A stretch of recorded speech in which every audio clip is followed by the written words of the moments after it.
तो welcome guys ethics के इस नए लेक्चर में।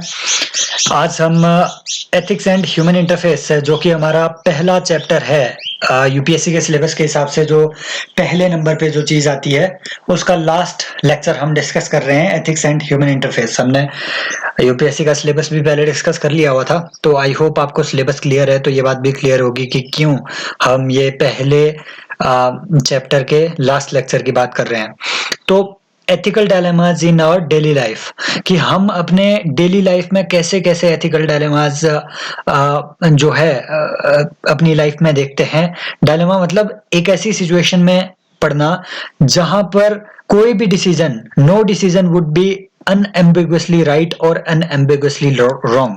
There are two or more choices before you, and no choice can be called as unambiguously right or unambiguously wrong. But still you have to take a decision, still you have to choose one option. तो उसे कहेंगे हम ethical dilemma हमारे daily life में। तो इसी को हम डिस्कस करेंगे। क्या क्या चीजें कवर होगी? सबसे पहले मेडिकल डायलेमा। इसमें हम देखेंगे कि एबॉर्शन क्या कराना सही है या सही नहीं है, एबॉर्शन कराना सही क्यों है या गलत क्यों है। जेनेटिक रिसर्च, इसमें क्या क्या डायलेमा इन्वॉल्व है, क्या क्या ऐसे चीजें इन्वॉल्व है जिससे कि जेनेटिक रिसर्च को हम गलत भी कह सकते हैं, सही भी कह सकते हैं।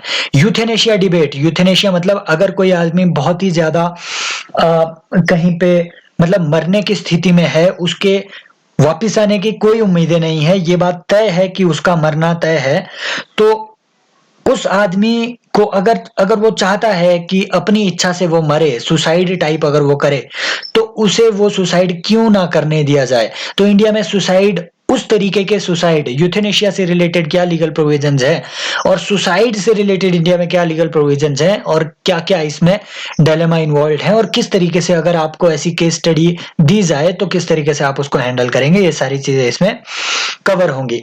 बाकी ये दूसरा सा सब पार्ट है इसका, ये उतना इंपॉर्टेंट नहीं है, बस कंसेप्ट इसमें थोड़े डिस्कस किए हुए हैं, इकोसेंट्रिज्म, बायोसेंट्रिज्म, ये सारी चीजें क्या होती है।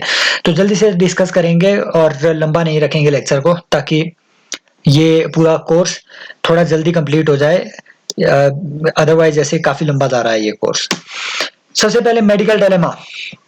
सबसे पहला मेडिकल डायलेमा हमारे पास है एबॉर्शन का डायलेमा।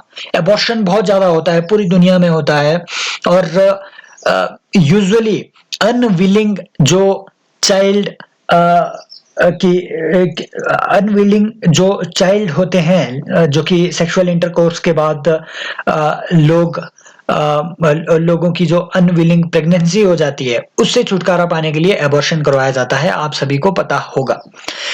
इंडिया में लीगल एस्पेक्ट क्या इन्वॉल्व है?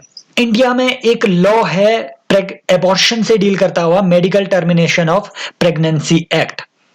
ये एक्ट क्या कहता है कि नॉर्मल सर्कमस्टांसिस में किसी भी हालत में 24 वीक्स के बाद, इंजेक्शन पीरियड के 24 वीक्स के बाद किसी भी हालत में एबॉर्शन नहीं होना चाहिए। मतलब जब फर्टिलाइजेशन हो गया, बच्चा अंदर बन गया, तो 24 हफ्ते के अंदर अंदर ही आप एबॉर्शन करवा सकते हैं। 6 मंथ्स के अंदर अंदर आप एबॉर्शन करवा सकते हैं। 6 मंथ्स के बाद आप किसी भी हालत में एबॉर्शन नहीं करवा सकते। लेकिन अभी जो अमेंडमेंट इसमें हुए हैं, बेसिकली ये लिमिट अभी इंक्रीज की हुई है। पहले 20 वीक्स रखा हुआ था, उससे इंक्रीज करके अब 24 वीक्स कर दिया हुआ है। लास्ट ईयर ही इसमें अमेंडमेंट हुआ है इंडिया में। और 24 वीक्स भी किस तरीके से इंक्रीज किया गया है, इसमें बताया गया है कि एबॉर्शन करवाने से पहले स्टेट लेवल की जो एक मेडिकल बोर्ड बना होगा, स्टेट लेवल का मेडिकल बोर्ड, उससे आपको पहले परमिशन लेनी होगी, फिर ही आप 20 वीक्स के बाद, 20 से 24 वीक्स के बीच, तभी आप इन 4 वीक्स के बीच एबॉर्शन करवा सकते हैं। 20 से पहले नॉर्मल है, 20 वीक्स से पहले you can do abortion any time, लेकिन 20 से 24 वीक्स के बाद भी एबॉर्शन अलाउड है। लेकिन एक केस इसमें आपको परमिशन लेनी होगी स्टेट मेडिकल बोर्ड से। इंडिया का लीगल प्रोविजन एबॉर्शन पे ये कहता है। क्या 24 वीक्स के बाद आप एबॉर्शन अलाउ नहीं करवा सकते? नहीं, ऐसा नहीं है। 24 वीक्स के बाद भी आप एबॉर्शन अलाउ करवा सकते हैं, लेकिन अनयूजुअल सर्कमस्टांसिस में, ऐसी सर्कमस्टांसिस जो अनयूजुअल हो, फॉर एग्जांपल रेप का कोई विक्टिम हो, उसका एबॉर्शन करवाना हो, ऐसी unusual circumstances, for example mother की लाइफ रिस्क में हो या बच्चे की लाइफ रिस्क में हो, तो उस केस में भी आपको स्टेट मेडिकल बोर्ड के 2 सर्टिफाइड फिजिशियन से आपको पहले परमिशन लेनी होगी। ये हुआ आपका लीगल एस्पेक्ट कि इंडिया किस तरीके से एबॉर्शन डील करवाता है। अब आता है एथिकल एस्पेक्ट। आपको डायलेमा दिया जाता है कि आपको सिचुएशन दी जाती है कि एबॉर्शन के पक्ष में या एबॉर्शन के विपक्ष में अपनी अपनी राय दें। एबॉर्शन करवाना अलाउड नहीं है, क्यों नहीं होना चाहिए? एबॉर्शन अलाउड इसलिए नहीं होना चाहिए, एबॉर्शन अलाउड इसलिए नहीं होना चाहिए कि do we have a right to kill the life of a person who can not speak for its right? एक ऐसा आदमी जो कि एग्जिस्टेंस में है, गर्भ के अंदर भी जो बच्चा है वो एग्जिस्टेंस में है, it is a life, certified life, वो जिंदा होता है, लेकिन सिर्फ इसलिए क्योंकि वो अपने राइट्स के बारे में बोल नहीं सकता, क्या हमें उसको मारने का अधिकार मिलता है? तो इस लॉजिक के आधार पे एबॉर्शन बिल्कुल बैन होना चाहिए, इस लॉजिक के आधार पे। दूसरा इसके खिलाफ ये आर्गुमेंट आता है कि क्या होगा अगर एबॉर्शन फोर्सफुल हो? लॉ में ऐसा तो कोई बहुत बड़ा फ्रेमवर्क नहीं सुझाया गया है कि कोई बड़ी एजेंसी हम बनाएंगे जो हर जगह नजर रखेगी कि कोई भी ऐसा इवेंट ना होगा जिसमें एबॉर्शन फोर्सफुल ना हो। किसी के पति ने, किसी के घर वाले ने या किसी की सास बहू ने उसको उस लड़की को, उस बहू को फोर्स किया हो कि you go for abortion, we don't want your child to have in our family. उस केस में आप क्या करेंगे? तो ये कुछ ऐसे डायलेमा है। Won't abortion account to a murder? भाई अगर हम एक एक एक दिन के बच्चे को मारते हैं, एक ऐसा बच्चा जो पैदा हो गया, अगर हम उसको भी मार देते हैं तो वो भी एक मर्डर होगा। लेकिन सिर्फ इस वजह से कि कोई बच्चा गर्भ के अंदर है तो वो मर्डर नहीं कहलाएगा। ये कैसी सिचुएशन है भाई? ये कैसा कानून है आपका, अंधा कानून? ठीक है, तो इन इन तर्कों के आधार पे you can call abortion an unethical unethical thing. What about the safety of mother? उस मदर की सेफ्टी के बारे में क्या प्रोविजन है? उस मदर को भी इसमें कई सारी मेडिकल हार्म इसमें पहुंच सकते हैं। तो ये सारे कुछ ऐसे एथिकल डायलेमाज इसमें इन्वॉल्व हैं, राइट? तो इसके विपक्ष में ये तर्क आए। अब आपको पक्ष में भी तर्क ढूंढने हैं कि yes abortion should be allowed. Why? what if some people indulge into sexual intercourse, they were not willing to do that, but still they have no control. Obviously all human beings do not have control on their senses, so forced by the senses, what if they are unwillingly indulged into a sexual intercourse and now they have a child of their own who is about to take birth? तो उस case में क्या abortion allowed नहीं होना चाहिए? होना चाहिए। अगर अगर बर्थ से, अगर प्रेगनेंसी से किसी मदर की हालत में कोई भी डिटेरियोरेशन आने की संभावना हो, उस केस में भी एबॉर्शन अलाउड होना चाहिए। तो ऐसे कई डायलेमाज होते हैं, मेडिकल डायलेमा, जो कि हम आम जिंदगी में फेस करते हैं। इसके लिए लीगल प्रोविजंस क्या है? वही है, मिडल सॉल्यूशन हमेशा लीगल प्रोविजंस है। whatever law we have today is a middle path। तो सॉल्यूशन आपने यही लिख देना है कि यस लॉ ऐसा ऐसा कहता है, लेकिन इसमें थोड़ी ऐसी स्ट्रिंजेंट थोड़े लॉ होने चाहिए ताकि हम ये चेक कर सकें कि फोर्सफुल एबॉर्शन ना हो सके, किसी मदर की सेफ्टी को भी इंश्योर कर सकें। बस ये सारी उसमें कथाएं लिख देनी है। whatever is negative available before you, whenever you have to write a way forward, always turn those negative things into positive things। Suggestion वही होंगे जो आपके पास अवेलेबल नहीं है, right? whatever is not available to you are your recommendations, are your suggestion to have those things in the current framework, to enhance the efficacy of current framework। तो वही सब चीजें हैं जो जो आपके पास यहाँ नेगेटिव, जो जो इसमें एबॉर्शन के खिलाफ आपके आर्गुमेंट दिए गए हैं, एबॉर्शन को इफेक्टिव बनाने के लिए उन्हीं आर्गुमेंट्स को आपको पॉजिटिव बना के लिखना है। ठीक है, एंश्योर करो कि एबॉर्शन फोर्सफुल ना हो, यही लिख देना है। एंश्योर करो कि मदर की सेफ्टी भी इसमें एंश्योर हो सके, यही चीजें इसमें लिखनी है, राइट। नेक्स्ट इसी तरीके का एक आता है आपका जेनेटिक इंजीनियरिंग। इंडिया में लीगल प्रोविजन क्या क्या है? एनवायरमेंट प्रोटेक्शन एक्ट, आपको पता है कि एक इंडिया में कमेटी है genetic engineering appraisal committee, GEAC. तो ये ईपीए एक्ट के तहत है, जो कि देखती है कि कोई भी ऐसी जेनेटिक इंजीनियरिंग ना हो पाए जो कि हमारे एनवायरमेंट के लिए खतरा हो। जेनेटिक इंजीनियरिंग से क्या होता है, आपके कई हो सकता है ऐसे ऑर्गेनिज्म आप पैदा कर दो जिससे एनवायरमेंट के एग्जिस्टिंग स्पीशीज को खतरा पैदा हो जाए। तो जेनेटिक इंजीनियरिंग अप्रेजल कमेटी इस तरीके की एक कमेटी है जो कि इन सारी चीजों पे चेक रखती है।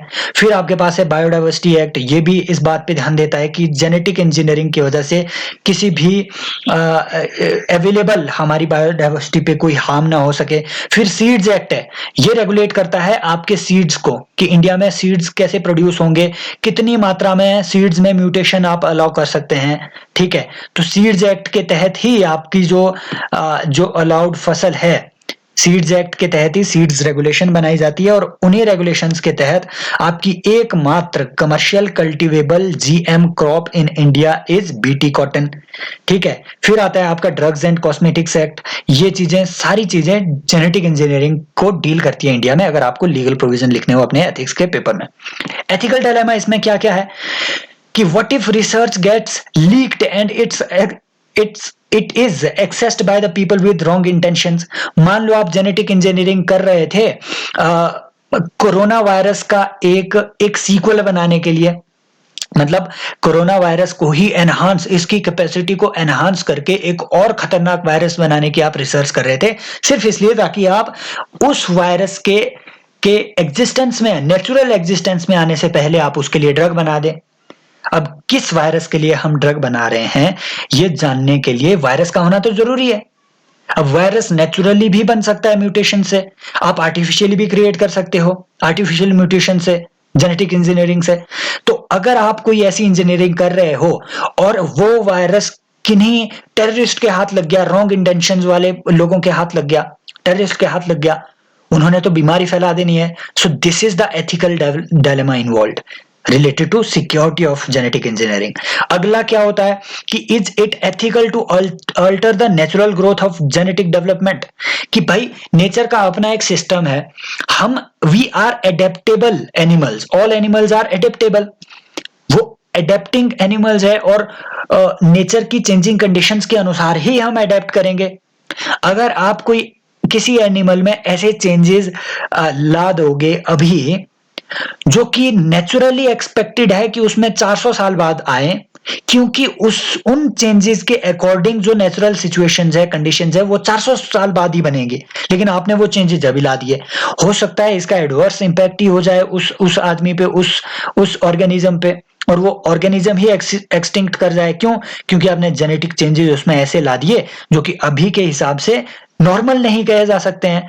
अब कोई भी चीज अब नॉर्मल है means it is certain little bit of irrational thing, और irrationality can never exist in the world। तो वो चीजें एक्सटिंक्ट भी हो सकती है इस वजह से। तो नेचुरल ग्रोथ को क्या अल्टर करना एक एथिकल ऑप्शन है, ये भी इसमें एथिकल डायलेमा इन्वॉल्व है। ठीक है, तीसरा कि genetic data is highly private data. Genetic engineering का एक सिद्धांत ये भी है, मतलब इसका एक पक्ष ये भी है कि जेनेटिक रिसर्च में आप लोगों की जीन प्रोफाइलिंग करते हैं, मतलब आपका जीन, आपके पापा मम्मी पापा जितने आपके परिवार है, आपका गांव है, पूरे इंडिया के अलग अलग सैंपल लेंगे और उनके जीन्स का डाटा कलेक्ट करेंगे और फिर देखेंगे कि किस आदमी की जीन की प्रोफाइलिंग कैसी है। उस बेसिस पे आप आदमियों को भी आइडेंटिफाई कर सकते हो। रिसेंटली इंडिया में 2 प्रोजेक्ट लॉन्च हुए हैं, इंडीजेन प्रोजेक्ट लॉन्च हुआ है और जीनोम इंडिया प्रोजेक्ट लॉन्च हुआ है, वो जीन प्रोफाइलिंग से रिलेटेड है। अब ऐसे जो आप प्रोजेक्ट चला रहे हैं जीन प्रोफाइलिंग के, वो आपकी प्राइवेसी से भी तो कंफ्लिक्ट करता है। आपका जो के.एस. पुट्टास्वामी जजमेंट आई थी 2018 में, जो आपकी जजमेंट आई थी आधार एक्ट में, के.एस. पुट्टास्वामी जजमेंट, उसमें सुप्रीम कोर्ट ने बोला कि privacy, right to privacy is a fundamental right under article 21। अब आप उसी फंडामेंटल राइट को ब्रीच कर रहे हो by using genetic research, by gene profiling, तो ये भी तो एक अनएथिकल हुआ चीज।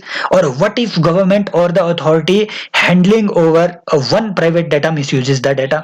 मतलब मान लो सरकार अगर जीन प्रोफाइलिंग कर भी रही है और सिटीजन्स ये बोल रहे हैं कि ठीक है, देश के हित के लिए हम अपनी जीन डेटा सरकार को दे देंगे, पर इसकी क्या गारंटी है कि सरकार उस जीन जेनेटिक डेटा का उपयोग बहुत ही केयरफुली करेगी।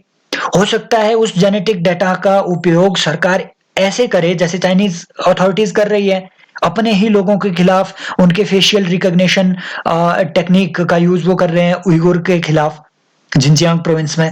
हो सकता है सरकार उस तरीके से बिहेव करने लग जाए, राइट, और आप पे पूरा कंट्रोल बनाए आपके जेनेटिक डाटा को आधार मानते हुए उसके बेसिस पे। तो ये सारे एथिकल डायलेमास इसमें इन्वॉल्व है।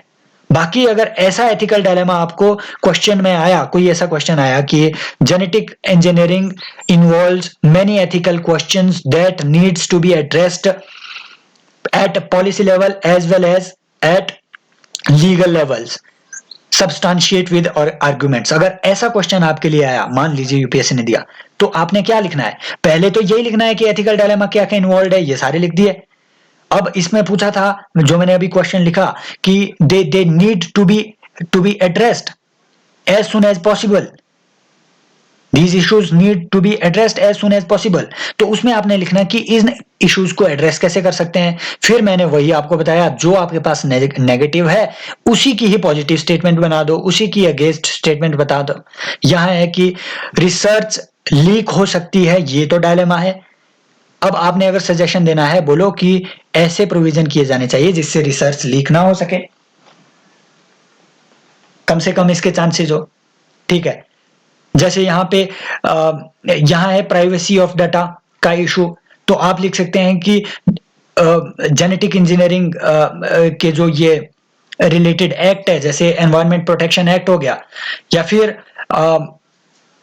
एक अलग से कोई ऐसा स्टैट्यूट लाया जाना चाहिए जिसमें जेनेटिक प्राइवेसी मेंटेन करने के लिए अलग से प्रोविजंस हो। तो इस तरीके से आप इसमें आंसर कर सकते हैं। Next, organ transplant. एक ये भी एथिकल इशू है कि ऑर्गन ट्रांसप्लांट, एक आदमी से दूसरे आदमी में ऑर्गन भेजना, इसके लिए लीगल प्रोविजन क्या है इंडिया में? स्पेसिफिकली एक एक्ट बना हुआ है 1994 में, transplantation of human organs act. और इस एक्ट की एक खास बात है कि कमर्शियलिज्म इनसाइड द कंट्री, इसको ये प्रोहिबिट करता है। Transplantation can happen in two manners. एक तो गुडविल से आप किसी आदमी को डोनेट कर रहे हो अपना कोई ऑर्गन, अपनी आंख डोनेट कर दी गुडविल से, लेकिन अगर वो आदमी परचेज कर रहा है आपकी आंख, दैट इज कमर्शियल ट्रांसप्लांट, और ये प्रोहिबिट किया जाता है। आप किसी भी आदमी को लीगली पैसा नहीं दे सकते उसका ऑर्गन खरीदने के लिए, ये इलीगल चीज है इंडिया में, कमर्शियलाइजेशन इलीगल है ऑर्गन्स का। इसमें एथिकल डायलेमा क्या इन्वॉल्व है?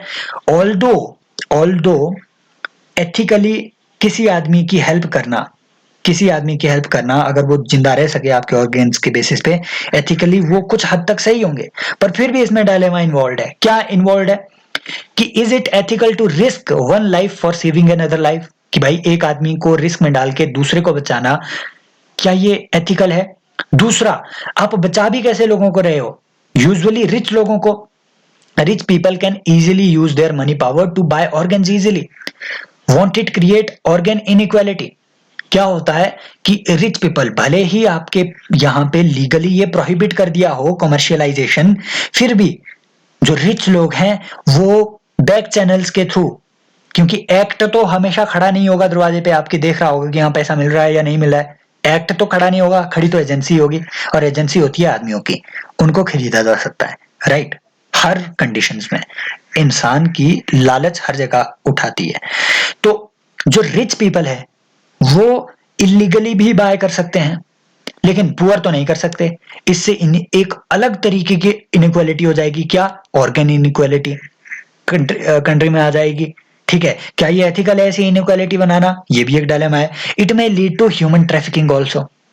भाई अगर हम ऑर्गन ट्रांसप्लांट को लीगल कर दे, यहां तो कोई आदमी बोलेगा कि हाँ मैं इसको दे रहा हूं ये अपना ऑर्गन इस आदमी को, पर्टिकुलर आदमी को, वहां से डॉक्टर भी सर्टिफाई कर देगा जो इन्वॉल्व होगा ऐसे केसेस में कि हाँ हमने लगा दिया हुआ है ऑर्गन। अब किसी का पेट फाड़ के तो नहीं देखेगी जांच एजेंसी कि भाई तेरे में पैनक्रियास डाला इन्होंने नया कि नहीं, ठीक है। तो इसमें इस तरीके के केसेस में ह्यूमन ट्रैफिकिंग भी इन्वॉल्व हो सकती है कि आदमी को ही उठा लाया कोई आदमी।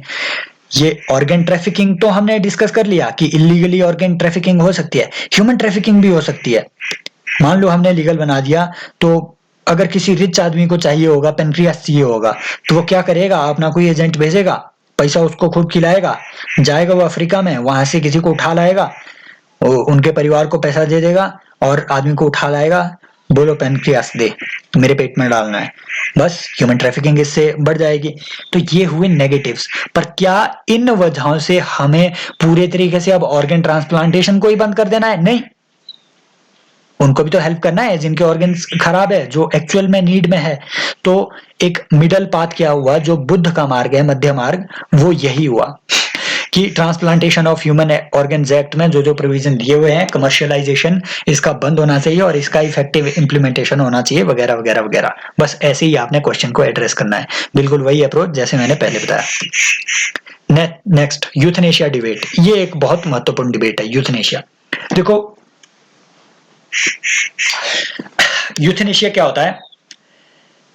यूथनेशिया होता है कि भाई अपनी इच्छा से अपनी डेथ स्वीकार करना, बोलना कि मुझे डेथ दो। लोग बोलते हैं ना कि ये भगवान मुझे मृत्यु दे दे। अगर किसी ने अपनी इच्छा से अपनी डेथ लेनी हो तो उसे हम कहेंगे यूथनेशिया। अब सुसाइड और यूथनेशिया में एक फर्क है।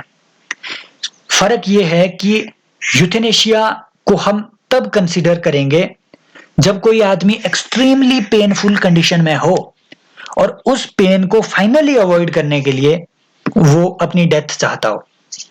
डॉक्टर को बोले कि मुझे कोई ऐसा जहर वहर दे दो, यार मुझे मरना है, पेन मुझसे सहन नहीं हो सकती। ऐसा ही हुआ था अरुणा शानबाग केस में। सुप्रीम कोर्ट में 2014-15 में ये केस आया, अरुणा शानबाग केस। केस क्या था, एक स्टोरी मैं आपको बताता हूँ। अरुणा शानबाग एक मुंबई में एक नर्स थी और हॉस्पिटल में वो नर्स थी और उनका एक अच्छा सा अफेयर भी चल रहा था अपने डॉक्टर के साथ वहां पे। बट हॉस्पिटल का एक दिन ये दोनों मैरी करने वाले थे, शादी करने वाले थे। बट एक दिन क्या हुआ कि हॉस्पिटल का जो क्लीनिंग बॉय था, he forced himself on her, he raped her, और her conditions got so deteriorated that she was lying in life support system for more than 3 years. 3 साल तक उसे लाइफ सपोर्ट सिस्टम में रखा गया, 2.5-3 साल तक, बहुत लंबे टाइम तक। लाइफ सपोर्ट सिस्टम माने उसका कुछ भी अंग कुछ भी काम नहीं कर रहा है, उतना ज्यादा देख पा रही है ना बोल पा रही है, right. She was in a life support system और मशीनों से ही उसकी बॉडी चल रही थी 3 साल तक और बहुत ज्यादा पेनफुल कंडीशन थी, एक्सप्रेस नहीं कर पा रही थी। तो उसकी एक जो सिस्टर है, उसने डॉक्टर से अपील की कि इसको जहर ही दे दो, मार ही दो भाई, इतनी पेन हमसे देखी नहीं जाती। डॉक्टर ने बोला नहीं, हम इसे नहीं दे सकते हैं कोई भी इस तरीके का जहर वगैरह। Why? Because in India euthanasia was banned till then, बिल्कुल बैन। डॉक्टर्स की मौजूदगी में किसी को भी मारा नहीं जा सकता, इंडियन लॉ के तहत था उस वक्त। तो अरुणा शानबाग की जो बहन थी, सिस्टर थी, फ्रेंड थी, वो पहुंची सुप्रीम कोर्ट। सुप्रीम कोर्ट में बोला कि भाई इसको मार दो क्योंकि इसको बहुत दर्द हो रहा है, ये इसकी मौत से भी बढ़कर है। और इस तरीके से अरुणा शानबाग के लिए यूथनेशिया अलाउ किया सुप्रीम कोर्ट ने। लेकिन कैसा यूथनेशिया? यूथनेशिया 2 तरीके का होता है, एक पैसिव यूथनेशिया, एक एक्टिव यूथनेशिया। इंडिया में पैसिव यूथनेशिया अलाउड है, एक्टिव यूथनेशिया अलाउड नहीं है। डिफरेंस क्या है इन दोनों में वो अभी जानेंगे। लेकिन पैसिव यूथनेशिया भी इंडिया में तभी अलाउड है अगर वो आदमी, कंसर्न्ड आदमी, अगर अपना कंसेंट देगा एक डॉक्टर की मौजूदगी में और एक पुलिस ऑफिसर की मौजूदगी में अपना कंसेंट देगा कि yes you can administer euthanasia to me on me, तो ही अलाउड है पैसिव यूथनेशिया इंडिया में, राइट। तो पैसिव यूथनेशिया क्या होता है कि एक्टिव यूथनेशिया क्या होता है? एक्टिव यूथनेशिया जब आप जहर देख के किसी को मार रहे हो, बाहर से कोई इंस्ट्रूमेंट उस पे लगा के मार रहे हो, किलिंग करना किसी की, वो हुआ active euthanasia. Passive euthanasia is simply आप उसका लाइफ सपोर्ट सिस्टम हटा दो और उसकी नेचुरल डेथ हो जाएगी। ये अभी भी इंडिया में मर्डर कंसिडर होता है active euthanasia, but passive euthanasia India में अलाउड है। किस केस में अलाउड किया गया? करुणा शानबाग केस में। आई होप आपके लिए ये अब पूरी इंफॉर्मेशन आपके लिए सफिशिएंट है यूथनेशिया से रिलेटेड। डायलेमा क्या है इसमें इन्वॉल्व? फेवर में जो आप आर्गुमेंट दे सकते हो, सबसे पहले तो कोट करो जेएस मिल। मैंने आपको पढ़ा दिया हुआ है जेएस मिल का कंसेप्ट पहले भी, यूटिलिटेरियनिज्म में भी मैंने जेएस मिल को आपको बताया हुआ है। जिसको नहीं पता एक बार देख लीजिए पिछले लेक्चर, सारे प्लेलिस्ट पढ़ी होगी। जेएस मिल क्या कहता है कि over his mind and body individual is sovereign. J S Mill कहता है भाई आदमी को उसके हाल में छोड़ दो, उसका दिमाग और उसकी बॉडी उसी के कंट्रोल में रहने दो, जो मर्जी उसने करना हो अपनी बॉडी अपने दिमाग के साथ करने दो, वो इस मामले में सोवरेन होना चाहिए। जेएस मिल ये कहता है। ये एक पॉलिटिकल थिंकर थे इंग्लैंड के। तो इसको आप कहीं पे भी कोट कर सकते हो, जहां भी क्वालिटेटिव यूटिलिटेरियनिज्म की बात आए, ऐसी चीजों को, फ्रीडम की जहां पे भी बात आए, ऐसी चीजों को लिख दो वहां। अगेंस्ट में क्या आर्गुमेंट है कि do a person in pen think logically, कि भाई पैसिव यूथनेशिया में भी आपने शर्त क्या रखी है कि भाई उस आदमी का कंसेंट लेना जरूरी है जिस पे यूथनेशिया एडमिनिस्टर किया जाना है, पर वो आदमी तो उस टाइम पेन में है, दर्द में है। क्या वो इस हालत में है कि लॉजिकली सोच सके उस वक्त? और इस हालत में क्या है कि वो लॉजिकली एक ऐसा डिसीजन ले सके जो इरिवर्सिबल होगा? भाई जब आदमी मर गया, एक बार यमपुरी पहुंच गया, उसके बाद वापस थोड़ी ना आएगा। It is irreversible thing. तो क्या ऐसा डिसीजन हमें उस आदमी पे छोड़ना चाहिए?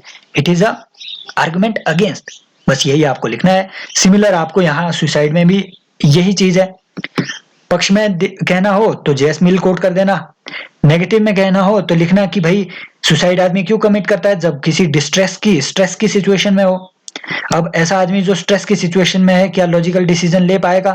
क्या उसको एक ऐसा डिसीजन लेने की इजाजत होनी चाहिए जो इरिवर्सिबल हो? नो। तो ये डिबेट भी कंप्लीट। नेक्स्ट अब आता है एनवायरमेंटल एथिक्स। यूपीएससी ने 2016 में इस पे एक क्वेश्चन पूछा हुआ है, ये वाला, what is meant by environmental ethics. बड़ा सिंपल सा question, why is it important to study और discuss any one environmental issue from the viewpoint of environmental ethics. ठीक है, तो इसकी अप्रोच हम अभी देखेंगे। सबसे पहले ये थोड़ी चीजें, एक दो शब्द आप थोड़ा देख लेना, उतने इंपॉर्टेंट नहीं है ये इकोसेंट्रिज्म बायोसेंट्रिज्म, लेकिन फिर भी इनको जानना जरूरी है अगर आपको पता नहीं है।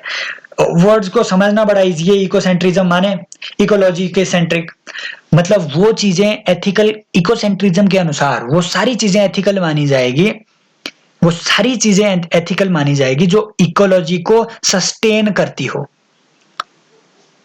As opposed to human centric values.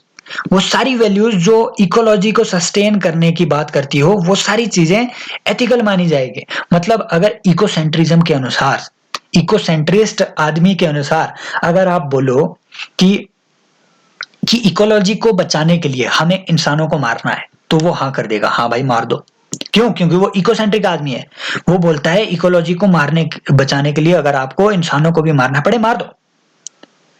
Ecology को बचाने के लिए अगर आपको सारा आज का नया इंफ्रास्ट्रक्चर ध्वस्त करना पड़े, गाड़ी में चलना छोड़ना पड़े और आप वापस बैलगाड़ी वाला सिस्टम अपनाओ, तो इकोसेंट्रिस्ट व्यक्ति बोलेगा हाँ कर दो ये सही है ये। क्यों? क्योंकि इकोलॉजी को बचाना है उसे। That is ecocentrism. I hope clear है आइडिया। Next biocentrism. बायोसेंट्रिज्म बोलता है कि interest of all living things are considered as objective of value system. जैसे जैनिज्म ने बोला भाई जितनी भी लिविंग चीजें हैं इस दुनिया में, जितनी भी लिविंग चीजें हैं, जैनिज्म तो बोलता है लिविंग और नॉन लिविंग दोनों इंपॉर्टेंट है, दोनों में एक सोल है। लेकिन बायोसेंट्रिज्म क्या कहते हैं कि जितने भी लिविंग चीजें हैं इस दुनिया में, जिनमें लाइफ है, सबके इंटरेस्ट कंसिडर किए जाने चाहिए, सिर्फ इंसानों के इंटरेस्ट नहीं। तो ह्यूमन वैल्यूज को बायो सेंट्रिज्म, बायोसेंट्रिक बनाओ आप। पूरे बायोलॉजी को, पूरी धरती के जितने भी लिविंग चीजें हैं उनके इंटरेस्ट को ध्यान में रखो। अगर आपका कोई भी एक्शन उनके इंटरेस्ट में है तो आपको वो काम करना चाहिए। जैसे अगर अगर बायोसेंट्रिस्ट को अगर आप बोलो कि हमें